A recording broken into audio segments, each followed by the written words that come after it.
Hello, my name is Rickard, and in this tutorial, I'm going to show you how to recreate this Patronus effect in Photoshop.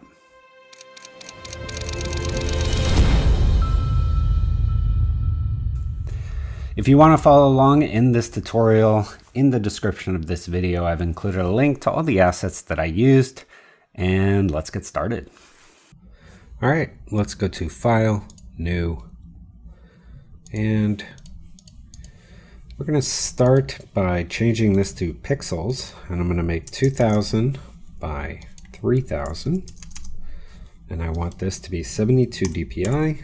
I want it to be RGB color. I want the background to be black, color profile to be working RGB, and I want square pixels. So let's go ahead and hit create. Next, I want to set up some guides, so let's do new guide layout. And let's go to the default. Okay, so for columns, I want 2 with no gutter. I want 4 rows. Again, no gutter. And then for the margin, I want a 200 pixel top margin and the rest to be 0. Let's hit OK. Next, we're going to do File, Place Embedded. And I'm going to place the Susan Yin background. Let's just scale that up. I'm going to move it to the right just a little bit so that this lightest area is right there. Next, I'm going to do File, Open, and I'm going to open the Phil Evans.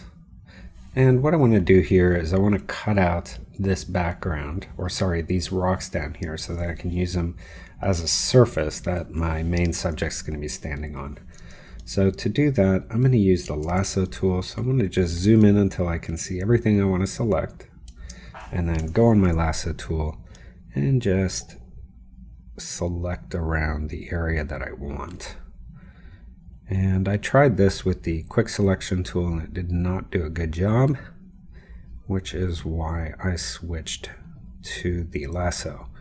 Now, because I'm selecting a bunch of rocks, it's not that important how accurate I am, but I am trying to stick to existing rock patterns just because it's going to make the effect look more realistic in the end. And if you want to spend a lot of time going in and making a detailed cutout, that is up to you, and I will not stop you.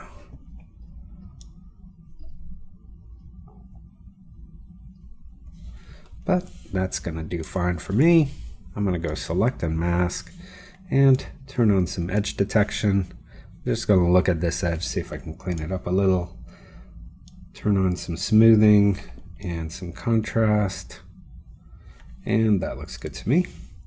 I'm going to do Command C, then I can close this, and then Command V. And we'll call this ground. And let's place this so that this jutting up rock is right about there. I'm going to do Command T for transform, hold down Option and click right here so that my anchor point is there. And if you don't see your anchor point, just turn on this check mark up here. I'm going to hold down Option and just scale this. Turn it a little bit like this and move it down to toward the bottom, right about there. All right, next we're going to do File, Place Embedded. We're going to grab the child PNG. This is a photo I took of my daughter. And I want to scale this so that the tip of her wand hits right there, and then I can just Option to move my anchor point to there, and then just scale this so that her foot is standing on that rock. So right about there, and then I can move my ground accordingly. A little bit like that.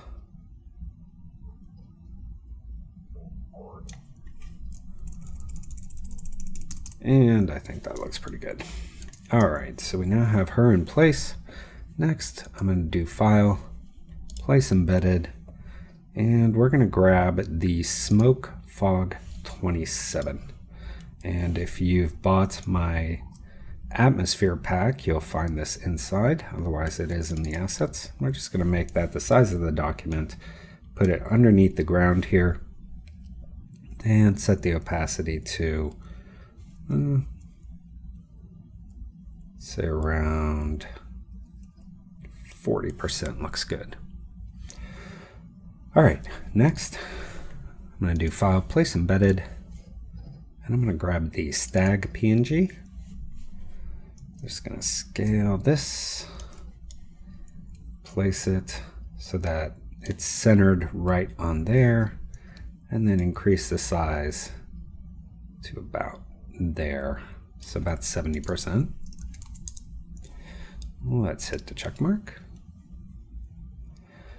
Okay, so now we're starting to pretty much have our elements in place. Now we got to start adjusting everything accordingly. So above my child, I'm going to add a curve, and I'm just going to start adding the kind of colors I want in here. So I'm going to pull down the red, get some cyan in there, and then bring up the blue. So already that's kind of giving me the flavor of color I want in the background. Now for the stag, what we're going to do is first go to Image. Actually, before doing any of that, I'm going to do a liquify. And in the liquify, using the push around or forward warp tool, I'm going to make my brush smaller, turn on the backdrop at about 50% so I can see where she is. And then just the bottom of this, I'm going to kind of stretch. And actually, I want the pressure to be a little lighter. I'm just going to kind of stretch this so that it's going toward the tip of the wand. So something like this.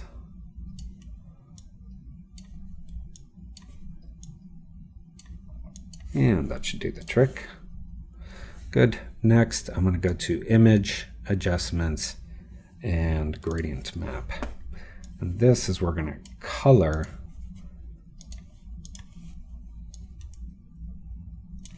our deer. So the first color is going to be almost black. It's going to be a dark, dark, dark, dark blue. So something around there. Next, I'm going to have kind of a more true blue color like this. And then over on this end, I want white. And then right before white, I want kind of a pure cyan, kind of light cyan color. So something like this. And then I'm going to take this dot and just move this so that I lighten up this. And maybe make it a little more on the white side too. Just adjusting until I get the colors about where I want them. So that looks pretty good. Let's hit OK.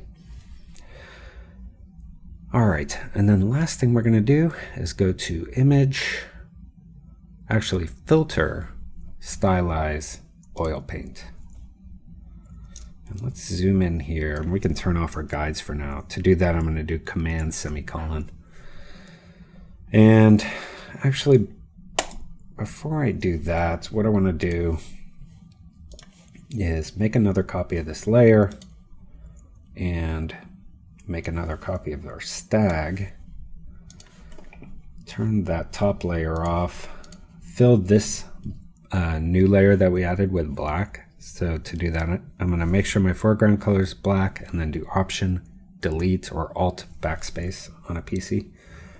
And then I'm going to take these two layers, select them both, and do Command E to merge them. Once they're merged, that's when I want to do the oil paint.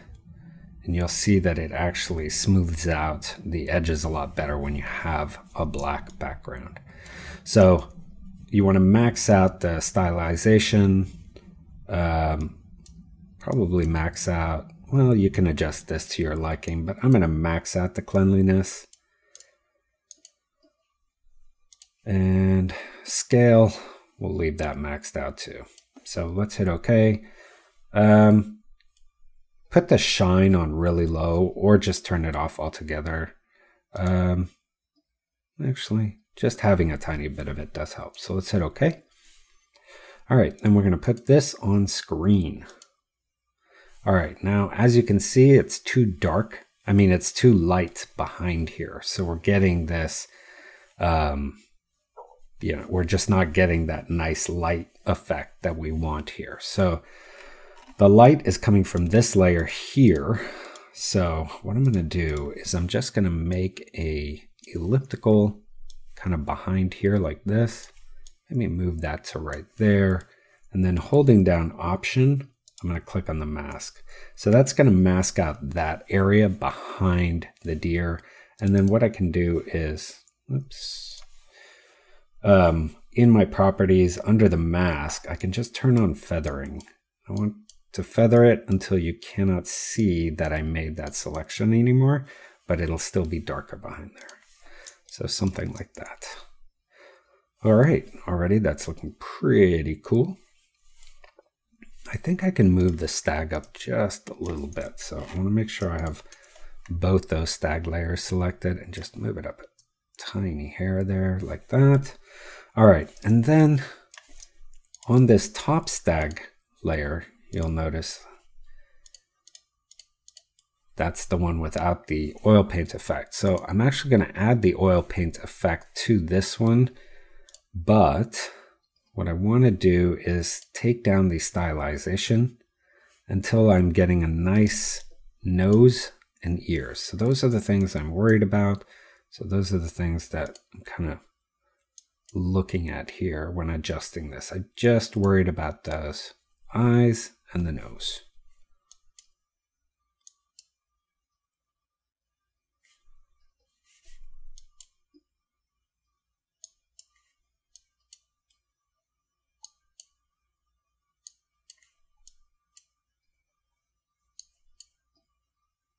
And yeah, something like that looks pretty good to me. Let's hit OK. What I'm going to do is hold down Option, add the mask. When you hold down Option and click on the mask, it does the opposite of what clicking on the mask does. Meaning, if you have a selection, it'll hide the selection rather than reveal it when you add the mask. If you have no selection, it'll add a black mask rather than a white mask. So as you can see, when I added that mask, if I delete the mask, when I add the mask holding Option, it hides the entire thing. Now here with a white brush on my mask, I can just paint in the eyes. Maybe increase my flow here. And nose. Just like that. Perfect. All right, so he's looking pretty nice. Next thing I want to do is add some flares to this. So I'm going to go File, Place Embedded, and the first flare I want to add is Flare 30. And let's put that on screen. And I want to put that right at the tip, like so. Next, let's do File, Place Embedded again. This time I'm going to grab Flare 47. And this I want to make larger, and then right mouse click and flip horizontal. Let's put this on screen, and let's line up our glow balls like that. All right, next we're going to do File, Place Embedded, and our second to last is Flare 48. Let's place that. I'm going to turn this like so, make it larger. Let's put this on screen. Again, line up the glow ball. And this one we can make a touch smaller. So let's do Command T, line up our anchor point at the glow ball, and then holding down Option, let's make this a little smaller. So right about there. Okay. Good. So we got our flares in place. Now on this one, I don't want this light line going across. So I'm going to add a flare, and with a soft black brush, just paint out where it's going in front of the kid and going in front of this. So just like that, that looks pretty good. All right, next, File, Place Embedded, and we're going to grab the geometry PDF. I'm going to place it and hit OK. I'll make this a bit larger, line up the bottom. Again, I want to line it up right to where the wand meets there. I'm going to just make this a little bigger. Probably right about there. Looks good. All right, let's put this on screen and take down the opacity. And I think 35% looks pretty good. And I'm going to add a mask to that. And again, just paint out the face like so. Good. All right, then I'm going to make a copy of this, and I want to rasterize it. So let's go ahead and delete the layer mask and rasterize layer. I want to change the opacity back to 100 and go to filter, blur, Gaussian blur. And let's make this about 8.7. Then I'm going to go image, adjustment, hue saturation. What I want to do is colorize, pump up the saturation, change the color to blue, and then just make this darker until I see this blue glow getting a bit darker. Maybe a little more towards cyan. So right about there, hit OK. That's on screen. And let's just make a copy of this, see what that looks like. Too bright. Okay, so one's fine. Let's add a mask on that. Again, just paint out the center here. And now that I have this glow one, what I can do is also just in a few spots kind of eliminate the hard ones so that as it goes farther away from the wand, it becomes less solid. So something like that. Good. All right, next we're going to do File, Place Embedded again. This time I'm going to grab the Smoke 17 and let's go ahead and rasterize this. And I just want to use this part here, so I'm going to go ahead and actually we can put this on screen and Command T for free transform, and let's start getting this into place. And kind of like the look of this going in, coming from the wand, so something like that. And let's do another free transform. Now that I have this placed, I'm going to go ahead and start scaling like this. And I can also hold down Shift. Actually, no. Let's do there. And then something like that.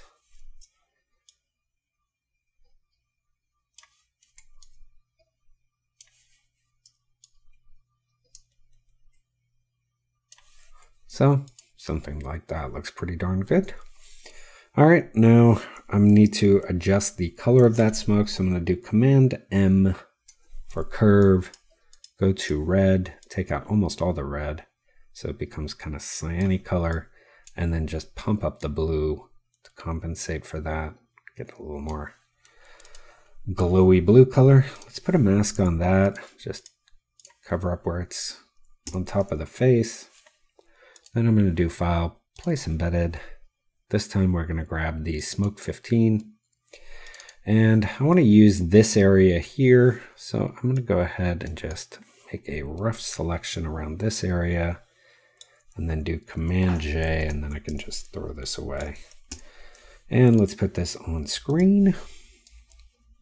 And this kind of looks nice right around here, so right about there. And then I'm going to mask out the part that's going on his face. And again, we have the color problem. So if I do image adjustments, curves, and I hold down Option while selecting this, it's going to apply the last curve. So that already looks pretty good. I think maybe a little bit less red gone, like that, and maybe a little more blue on this one, like that. Pretty happy with that. All right, let's hold down Option and just drag this to the left, and then do Command T, right mouse click, and flip horizontal. And let's move this one to somewhere up here. Yeah, that looks good to me. All right, so pretty happy with all that. Now there is one last flare I want to place, and that is Flare 46. All right, and this one we're going to make pretty small. Let's put that on screen as well. I just kind of want one of these here, kind of where these lines meet up, and then maybe one up here. Maybe that one can be a little smaller, and then maybe one where a few of these other lines meet, so maybe here.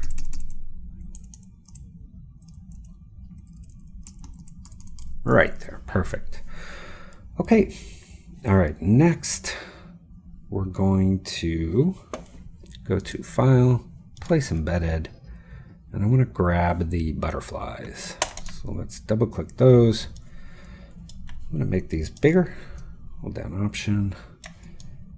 So right about there. I like where the big one is, but I want these a little bit lower. But before I do that, let's go ahead and adjust our color. So let's go to Adjustments, Hue Saturation, Command U is the shortcut for that. I'm just going to slide this until kind of a nice aqua blue color, something like there. Hit OK, and then also do a curve on that. I'm just going to add a little bit of blue in there. Right about there, looks nice. All right, so now to separate this from these, what I'm going to do is make a selection around this guy, make sure it's wide enough so that you're not missing any of them, and then just add a mask. And then if I copy this whole layer, what I can do is select the mask, and in my properties panel under masks, I can invert the mask, I think. Yeah, there, invert. All right, so you can see this layer is just those, and then this layer is just that one. So now I can move these down to where I want them, which is about right there. Perfect. Okay, next we're going to use some of our brushes. But before I do that, I'm going to do a few more color tweaks throughout. So first, let's go to the ground layer. I'm going to add a curve to that. And what I want to do is just increase the contrast so that the light hitting it is a little brighter and the rocks themselves are a little darker. Like that. Is that okay? All right, and then I want to add a little bit of fog and smoke coming from behind her. So let's add a layer above smoke fog, and I'm going to go to my brushes, and I'm going to go to Import Brushes.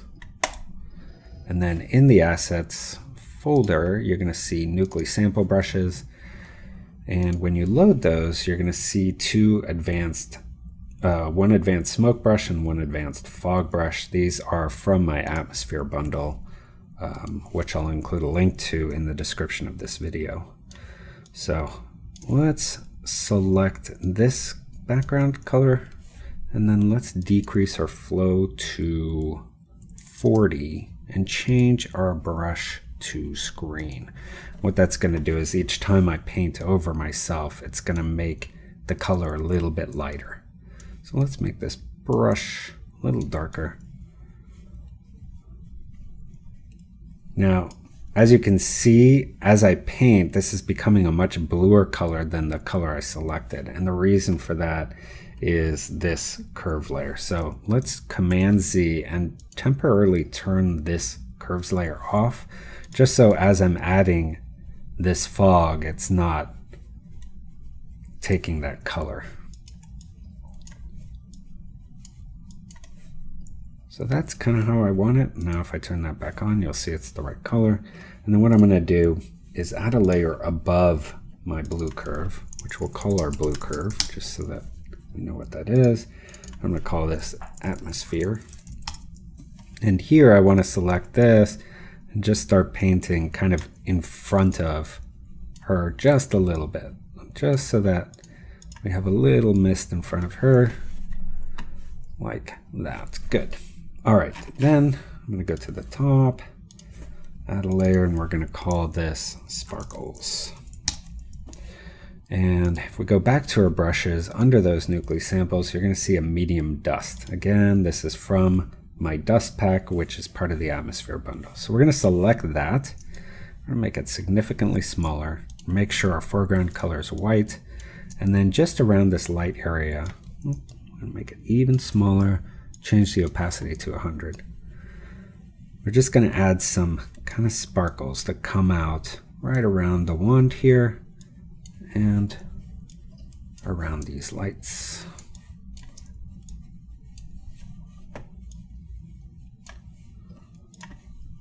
Like so. Good. So now with all those elements in place, we're going to do some color grading of the whole image. Actually, before I do that, I want to adjust the child just a little bit. I'm actually going to go into this blue curve here, make it a little more pronounced. So a little more blue, a little less red. And then I'm also going to add just a tiny bit of an S-curve.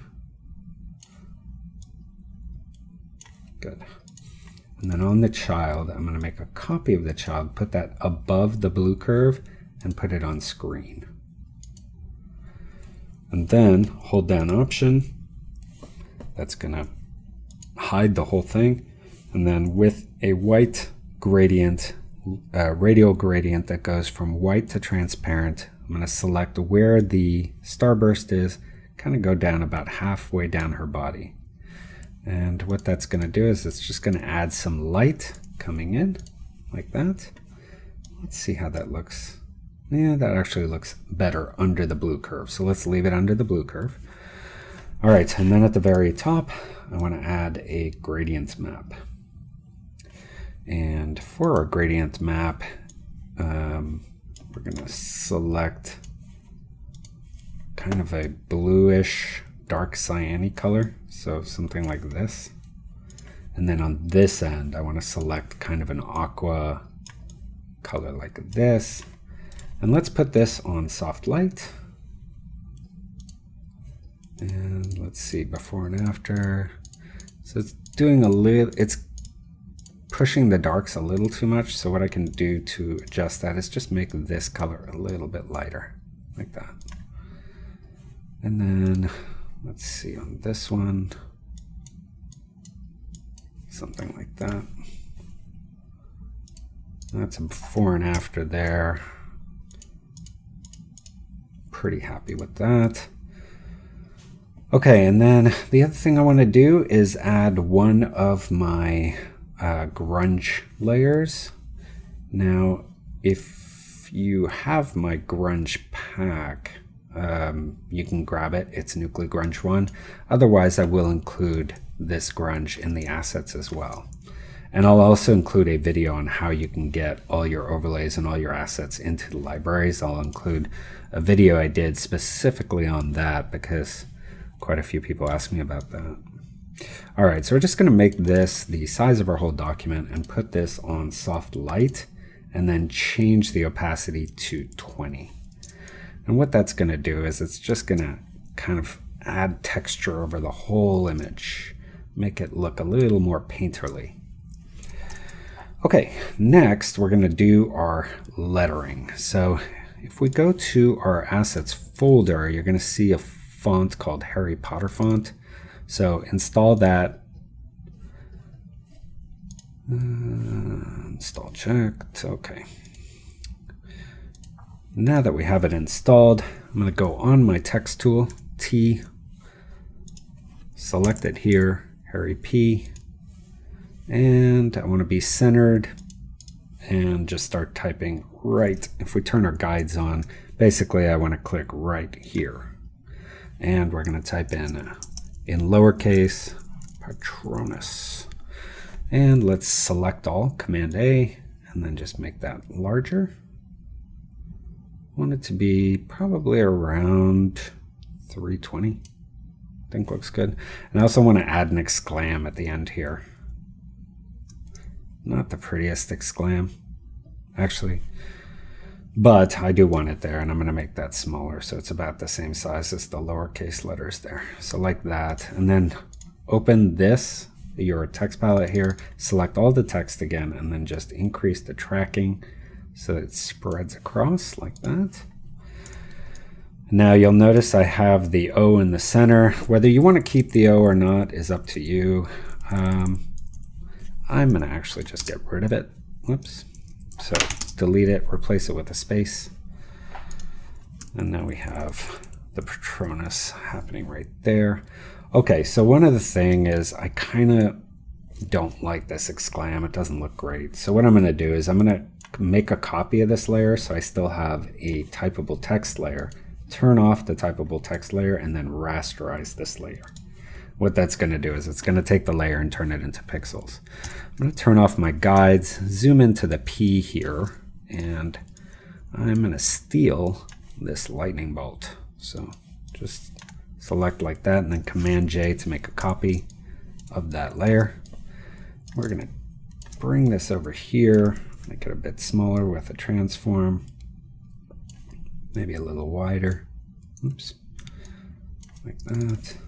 And then in this layer here, my original one, I'm going to use the lasso and just get rid of the top of the check mark so that we have this kind of cool, you know, bookended there and there. Maybe even to make this slightly cooler, we could do something like this. Let's try this. Might work, might not.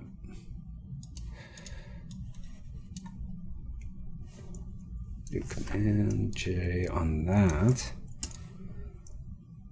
And let's get rid of this. No. All right, maybe smaller.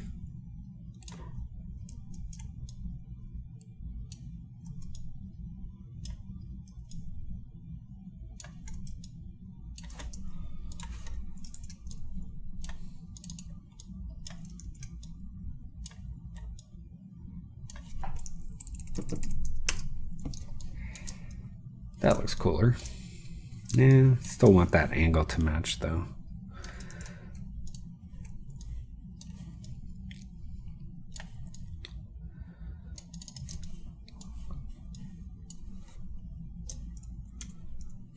And maybe just cut off this so it looks more like a square. Okay, pretty happy with that. All right, let's merge all these. And this will be our Patronus. Okay, so on the Patronus layer, I'm going to add a outer glow. Make sure it's on screen. I want a blue color. And I'm going to make that larger. I think I actually want this to be a darker blue color. Something more like that. And then I'm going to make a copy of this layer. Hold down Option and just drag it. We'll get rid of these effects, and I'm going to go to Filter, Blur, Motion Blur. And I want this to be on 90. And let's do 100 pixels. And then we're going to go Filter, just do it again 2 more times. And then we're going to do Image, Adjustments, Hue Saturation. And I want to colorize, increase the saturation to 100, change my color to a nice blue color, and then just add darkness. Probably something like that. And then put this on screen. And that's pretty nice. I wouldn't mind if there was a few more highlights on this guy. So let's go to this layer here, and what I might do is just add a curves layer, to the stag here. I'm going to do Command M and just bring up the white, and then maybe bring down the dark just a little bit. So we get a little bit more of a smoky look. Pretty happy with that. And then it's kind of a final touch. what we can do is add a layer at the very top, and we'll call this Camera Raw. I'm going to do Shift Option Command E. It's going to merge everything into one layer. I'm going to add, or sorry, convert that to a smart object. Go Filter, Camera Raw Filter, and then let's get started.